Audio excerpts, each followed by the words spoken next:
Saudações democráticas a todos e a todas.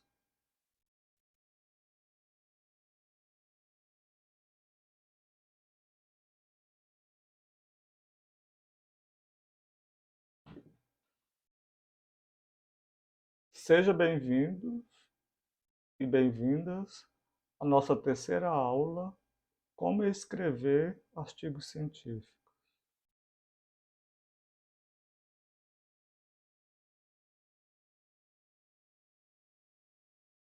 Hoje trouxe dois textos para reflexão.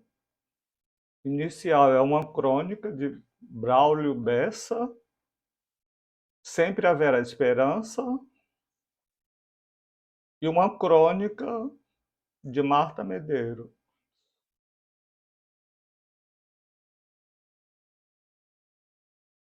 Enquanto o amor pesar mais que o mal na balança, enquanto existir pureza no olhar de uma criança, enquanto houver um abraço, há de haver esperança. Enquanto o nosso perdão for mais forte que a vingança, enquanto se acreditar que quem acredita alcança, enquanto houver ternura, há de haver esperança. Enquanto você sorri por uma boa lembrança, enquanto você lutar com uma força que não cansa, enquanto você for forte, há de haver esperança. Enquanto a canção tocar, enquanto seu corpo dança, enquanto nossas ações forem nossa grande herança, enquanto houver bondade, há de haver esperança. Enquanto se acreditar numa sonhada mudança, pelo fim da violência, pelo fim da insegurança. Enquanto existir a vida, há de haver esperança. Esperança no amanhã e no agora também. Tenha pressa, é urgente. Não espere por ninguém. Não adianta esperança se você não faz o bem. Transforme sua esperança em algo que não espera. É no meio da maldade que a bondade prospera. E justo no desespero que a paz chega e impera. É quando se está sozinho que um abraço tem valor. Repare que é no frio que a gente busca o calor. É justo onde existe ódio que tem que espalhar amor. Não adianta assistir, não adianta observar. Se você não se mexer, as coisas não vão mudar. E até a esperança vai cansar de esperar. O mundo já lhe esperou desde a hora de nascer. Lhe apresentou a vida e fez você entender que se o problema é o homem vai resolver. Afinal, a gente nasce sem trazer nada para cá. Na hora de ir embora, o mesmo nada vai levar. O que importa de verdade é o que a gente vai deixar. Agora a crônica da famosa Marta Medeiros.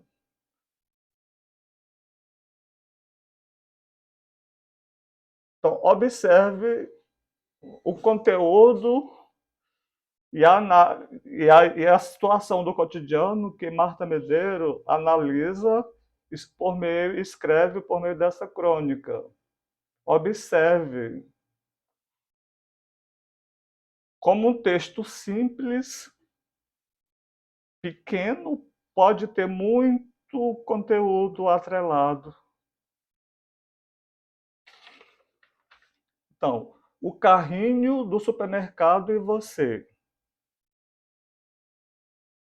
Normalmente eu vou ao supermercado 2 vezes por semana, no mínimo. As pessoas estão acostumadas a me encontrar pelos corredores e, quando falam comigo, são sempre muito simpáticas. Mas um cliente, certa vez, conseguiu me constranger. Sem dar bom dia e sem se apresentar, fitou meu carrinho com os 2 olhos arregalados e exclamou num tom de voz muito acima do razoável: "Vamos ver o que a Marta Medeiros come." Fiquei muda, perplexa. Quando ele fez menção de tocar nas minhas compras, desviei e dei-lhe as costas. Não, disse o que ele merecia escutar. Sou covarde diante da iminência de um barraco. Foi quando me dei conta do quão íntimo é o conteúdo dos nossos carrinhos. É possível identificar o estilo de vida de uma pessoa apenas analisando suas compras regulares no super. Se mora sozinha, se tem criança em casa, se tem filhos adolescentes, se tem muito dinheiro, se está de dieta ou se é vegetariana. No filme de Van, a personagem de Lília Cabral, recém-separada, encontra o ex-marido entre as gôndolas do super e não resiste em dar uma conferida no carrinho dele. Repara que o ex comprou uma garrafa de vinho caro.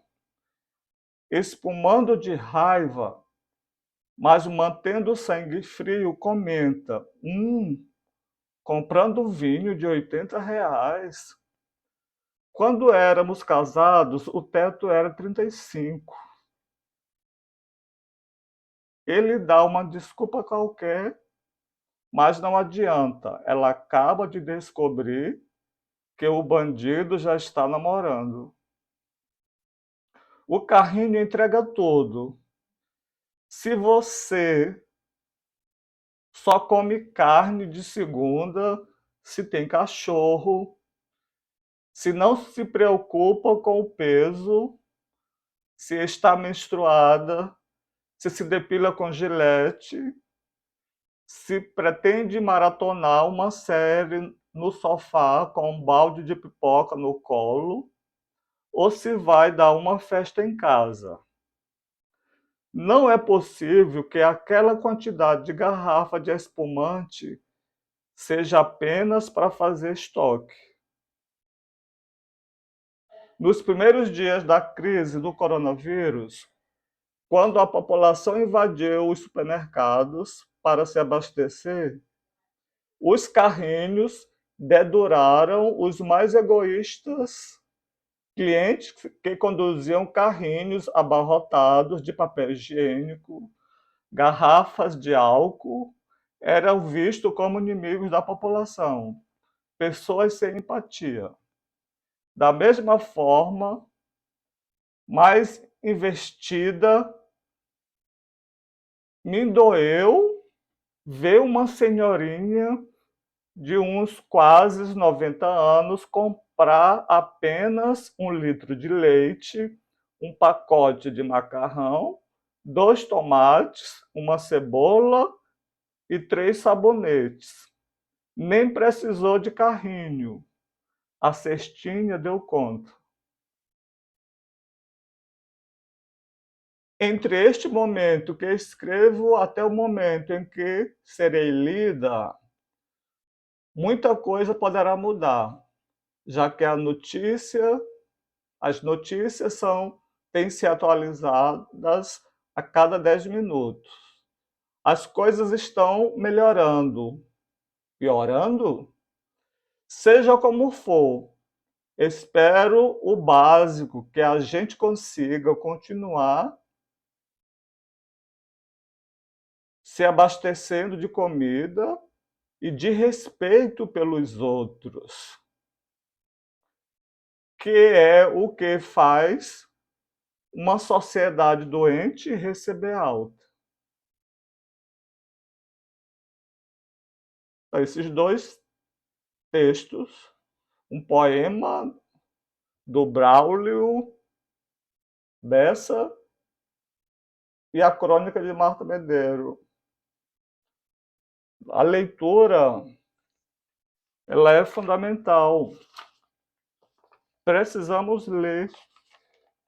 Se eu vou escrever um artigo científico, se eu não tiver uma leitura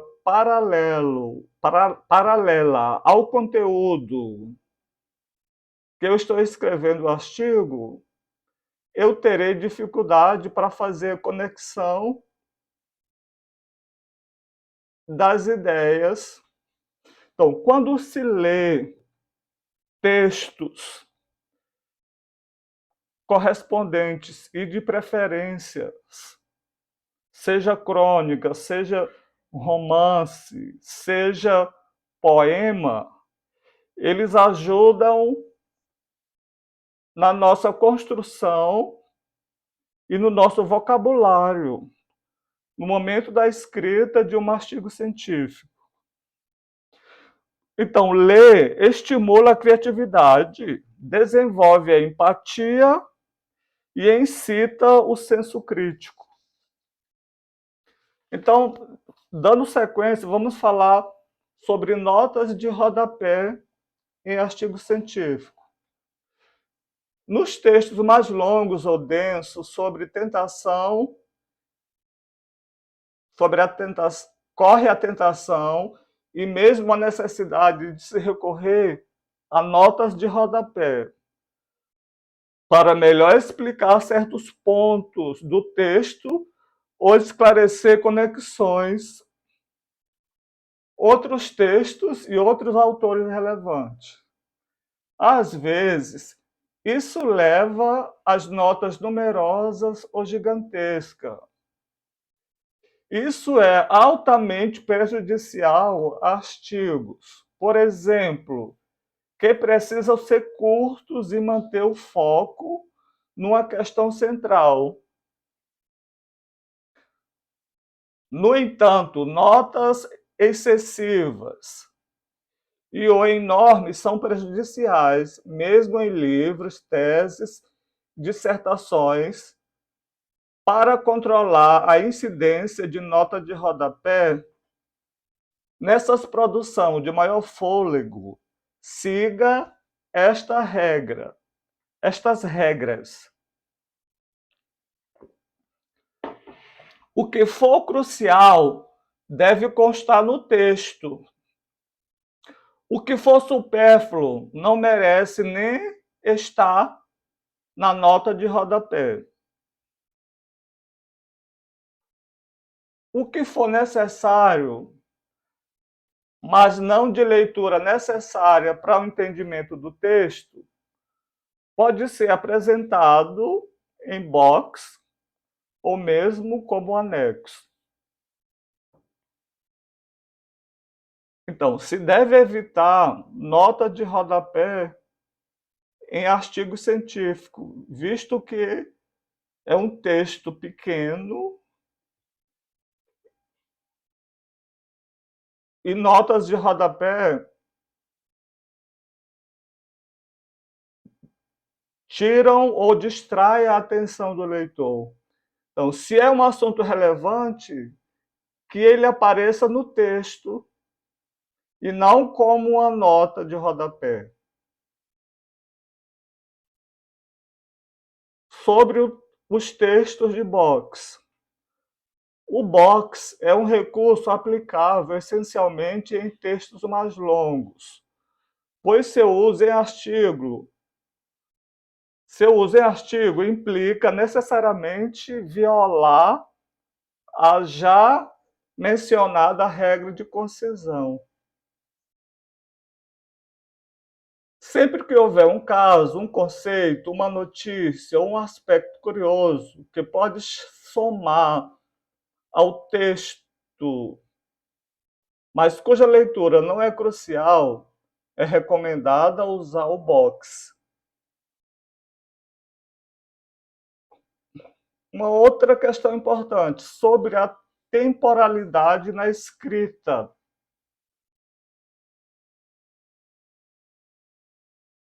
Isso é um item necessário, o escritor do artigo ficar atento à temporalidade da escrita. Evite o tempo relativo, como atualmente, hoje em dia, no ano passado, o recente tsunami, o governo atual. Diferentemente da mídia que divulga notícias que logo se tornam perecíveis, um texto científico deve visar uma longa duração. Por isso, use o tempo datado. No ano de 2020, o furacão de maio de 2018, no governo Lula. Outro ponto importante, sobre o risco de usar sites do tipo Wikipédia.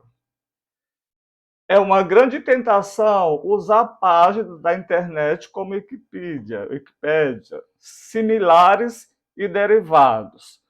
Afinal, esta ferramenta parece uma biblioteca de Alexandria. Tudo o que queremos saber está lá. Contudo, muita atenção, existe risco de erro e imprecisões.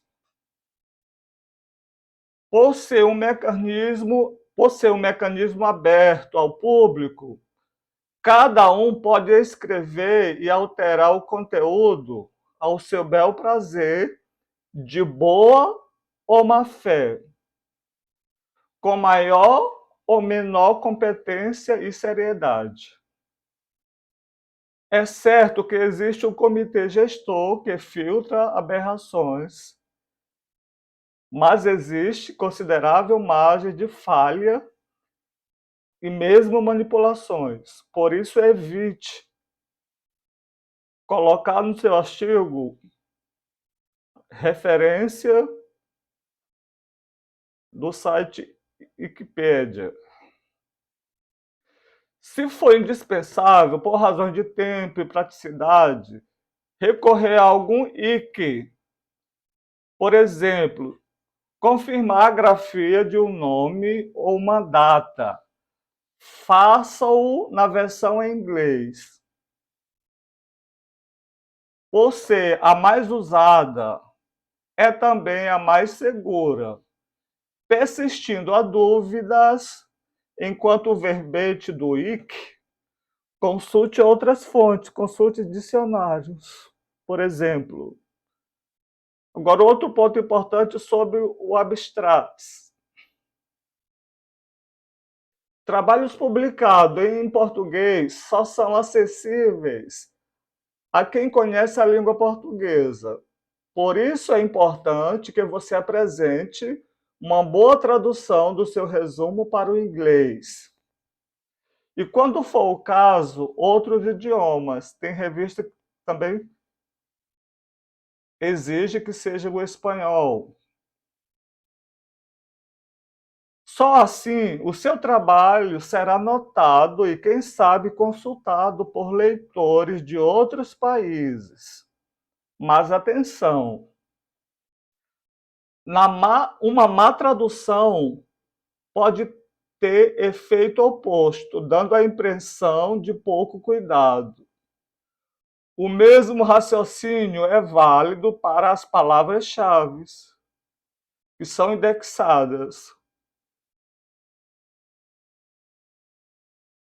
Outro ponto, vícios de escrita, vício de expressões e de escrita. Um texto científico não deve ser apresentado de forma coloquial, embora não deva também ser hermenêutico, mal escrito e de difícil compreensão. Alguns cacoetes e erros, embora comuns, devem ser banidos do texto. Exemplos comuns: a nível de deve ser substituído por em, ao ou ao nível de, através. Quando não se está referindo a atravessar, deve ser substituído por mediante, por meio de, por intermédio de. Vou contar uma experiência com o uso do através. Em 2014, quando iniciei meu mestrado na Pontifícia Universidade Católica do Rio Grande do Sul, tinha um vício de usar o através. Meu texto era recheado do através. Mas minha orientadora implicou o tempo inteiro com o meu uso do através. E a partir dessa implicação, eu bani ele dos meus textos e passei a usar outros conectivos, por exemplo, mediante, por meio de, por intermédio de. Pode-se usar o através, mas não em todos os casos. O uso frequente de importância extrema ou extremamente importante para qualificar várias coisas, pessoas ou fatos no mesmo texto acaba diluindo a importância argumentada pelo autor. Se tudo for externo, nada é extremo. Essas expressões podem ser usadas para qualificar uma única coisa, pessoa ou fato. Preste atenção às expressões importadas. Por exemplo, face a não é da língua portuguesa. Use em face de. O presente texto irá tratar de. Se o texto já foi escrito e não é apenas um projeto, então o mais adequado é o presente texto trata. Aliás, se você usa o presente texto, então é ainda mais inadequado usar o tempo futuro. Evidentemente que pode parecer certo, de tanto você ouvir na mídia falada e em sala de aula, mas está errado. Use é evidente que ou evidentemente. A metodologia que se utilizou nesse texto fica bem melhor assim. a metodologia utilizada desse texto. Da mesma forma, a metodologia a ser utilizada, se você já fez o artigo, use a metodologia utilizada. Sempre que você usar o qual, tente substituir por que. Quase sempre fica melhor. Ao invés de utilizando-se de dados, prefira utilizando dados ou com uso de dados. Na escrita científica, temos que procurar termos, adjetivos adequados, formas verbais corretas, para que a nossa informação possa ser entendida pelo leitor. No lugar de o texto constitui-se em, use o texto constitui ou o texto é formado por introdução, metodologia e conclusão, por exemplo. Cuidado com o tempo verbal adotado. Alguns costumam passar do presente ao passado e vice-versa, de forma instável, deixando o leitor confuso. Escolha um tempo verbal e aplique ao longo de todo o texto ou de todo o trecho pertinente. Mude de tempo verbal apenas quando for indispensável. Cuidado com o uso de pronome pessoal. Não use eu e evite o nós quando possível. O melhor é usar uma forma mais impessoal. Assim, não use eu constatei que, e se possível, evite nós constatamos que, na medida do possível, prefira constatou-se que. E é comum encontrarmos em texto, principalmente quando é apenas de um autor. Então, nós verificamos, nós constatamos, e é apenas um autor. Então, constatou-se, verificou-se, e não nós verificamos.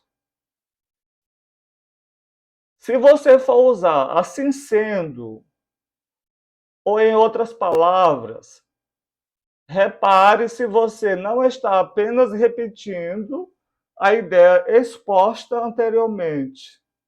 Em geral, está.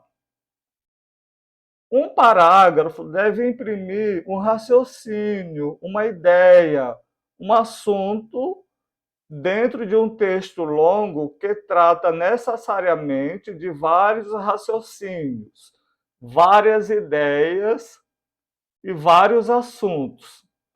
Se o seu parágrafo tiver apenas uma sentença, e, sobretudo, se parágrafos de uma só sentença forem recorrentes no seu texto, geralmente você está fragmentando demasiadamente o fluxo de sua exposição e enfraquecendo o seu texto.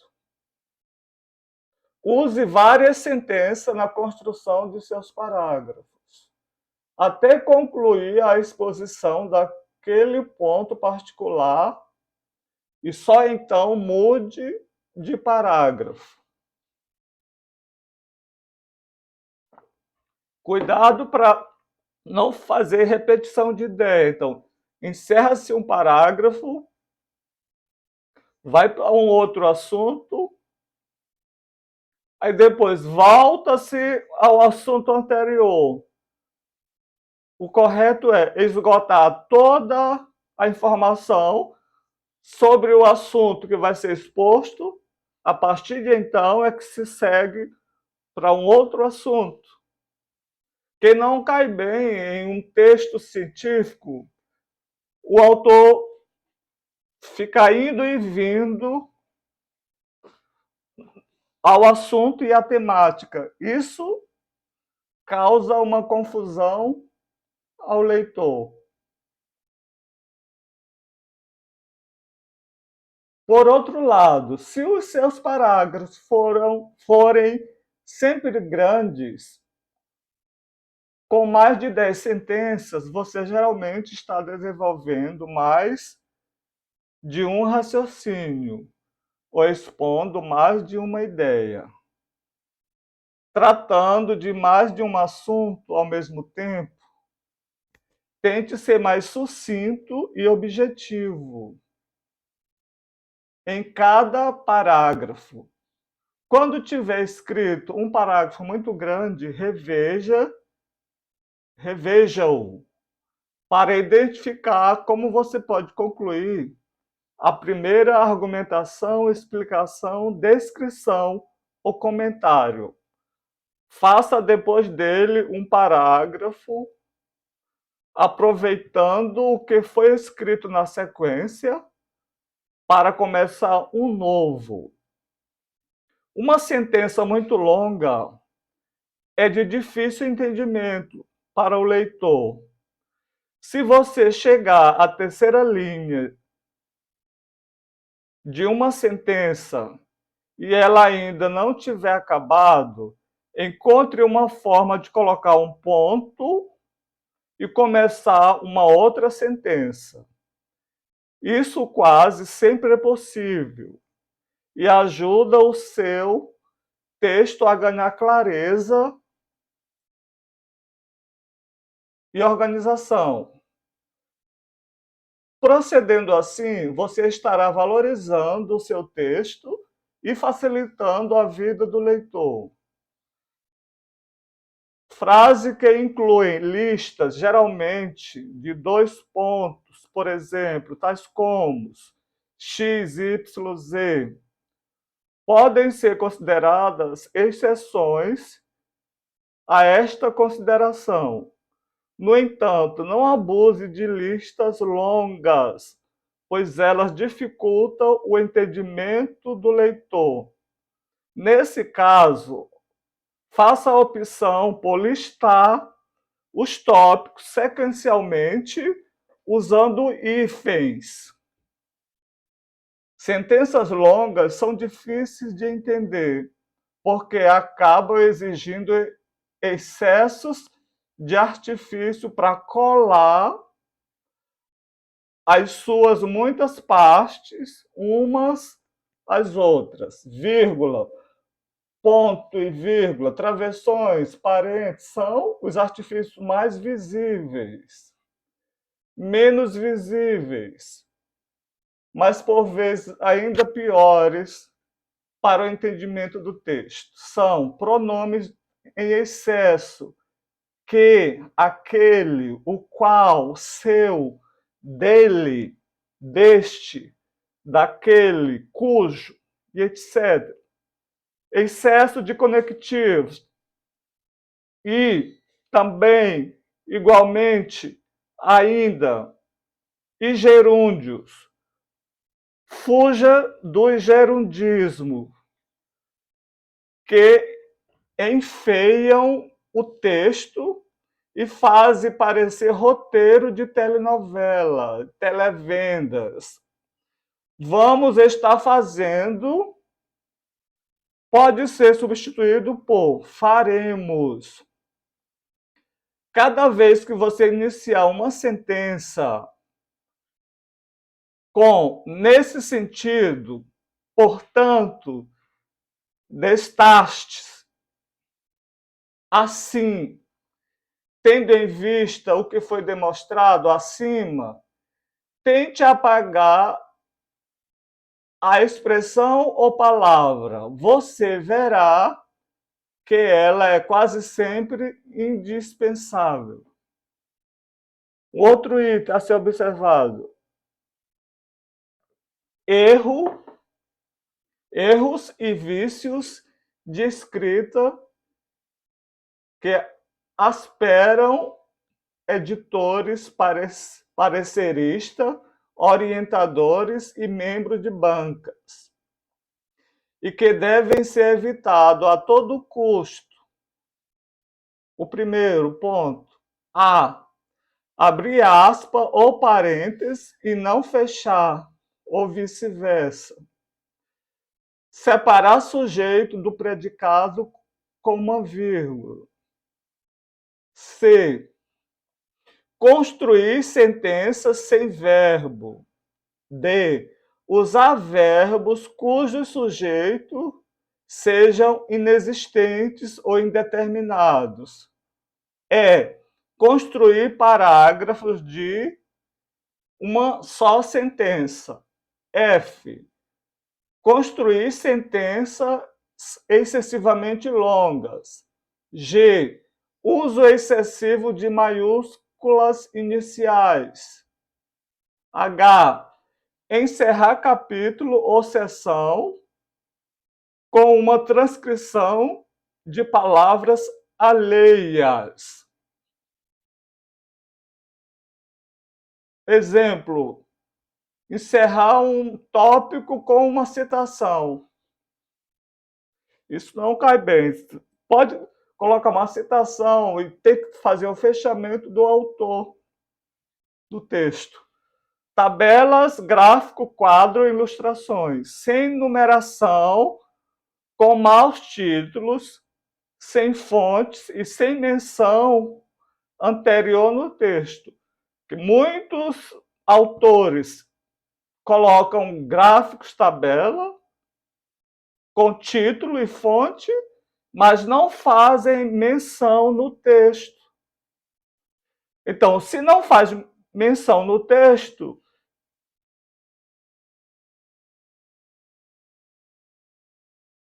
a figura não faz sentido no texto. Figura só faz sentido no texto quando ela é anunciada ou comentada ao longo do texto.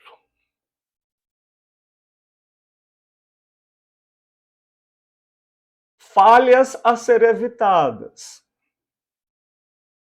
Em um trabalho científico, a introdução serve para introduzir. Não deve conter um posicionamento ou um debate teórico. Isso é para ser tratado em seção de capítulos ou posterior. Em um trabalho científico, a conclusão serve para concluir. Não deve conter posicionamentos teóricos. Isso deve ter sido feito em unidade anterior do texto. Por exemplo, na análise dos dados. Acima de tudo, não apresente ideias, perguntas ou hipóteses novas na conclusão. Realista. Esses componentes só servem para dificultar o entendimento. O melhor é usar parafrase e moderar o uso de transcrições de falas. Quando você usar transcrições, edite-as para ajudar ao entendimento do leitor. Atenção! Em certas áreas do conhecimento, como psicologia ou na linguística, estas normas não se aplicam sempre, pois o texto deve retratar exatamente como o entrevistado fala. Outro erro comum é entrevistar 2 ou 3 gatos pingados e chegar a grandes conclusões. Os textos que se baseiam total ou parcialmente em entrevista, muitas vezes, se prejudicam por causa da importância atribuída equivocadamente pelo autor. Frequentemente, sem qualquer explicação para tal, há certos entrevistados e informantes, textos científicos não autorais, e a autoria é sempre do cientista. Por mais importantes, articuladas ou representativos que sejam os entrevistados, o que eles adicionam à pesquisa é apenas a matéria-prima a ser aproveitada ou não pelo autor. Informantes e entrevistados não são os autores do texto da pesquisa. Evite cair na esparrela de tentar fazer o seu informante o autor do seu texto. As verdades ou resultados de uma pesquisa não saem da boca dos informantes ou entrevistados. Eles vêm do esforço do pesquisador em tentar responder as perguntas ou testar hipóteses por meio de cotejamento de todas as informações obtidas, inclusive entrevistas, com as demais informações ou ângulos analíticos provenientes de diversas fontes usadas. A má seleção da literatura do referencial teórico ou dos estudos empíricos pode levar o autor à indesejável situação de endossar ou polemizar com autores pouco relevantes, normalmente simples divulgadores e não produtores de conhecimento. Isso significa gastar tempo, espaço demais discutindo ou dialogando com autores que, no fim das contas, são irrelevantes. Quando o correto seria discutir com os autores, produtores das ideias. Isso deve ser evitado a todo custo, para que seu texto não tome uma carona negativa na irrelevância de autores comentados. Procure sempre dialogar com os autores cujos posicionamentos tenham peso de fato no contexto científico ao qual seu texto pertence. Ao citar trechos de obra escrita em outras línguas, o autor deve levar em conta as suas próprias limitações como tradutor. Se resolver traduzir os trechos citados, deve sempre avisar que a tradução foi feita por ele. Transcrever trechos na língua original é uma solução válida. O autor não deve ter medo de ser considerado pedante por causa disso, com exceção de uma língua muito pouco conhecida, como ainda é o chinês no Ocidente, onde normalmente se encontra a grande maioria de seus leitores. Se você citar uma passagem de uma obra traduzida por outra pessoa, que é a prática mais comum, você estará implicitamente endossando a sua correção. Por isso, é bom colocar o nome de todos os tradutores nas referências das obras traduzidas usadas no seu texto. Deve ser dado um trato especial à apresentação das referências, pois, frequentemente, elas são consultadas pelos leitores antes que eles decidam ler um texto. Elas documentam o diálogo do autor com a literatura pertinente e ajudam o leitor a situar o seu texto, inclusive quanto à atualidade e à abrangência das fontes listadas. Todos os autores e obras citadas no texto devem constar delas. As regras de formatações das referências devem ser obedecidas para todas as obras citadas. Existem softwares especiais, como EndNote, que ajudam autores no gerenciamento de bibliografias e lista de referências. Para que serve?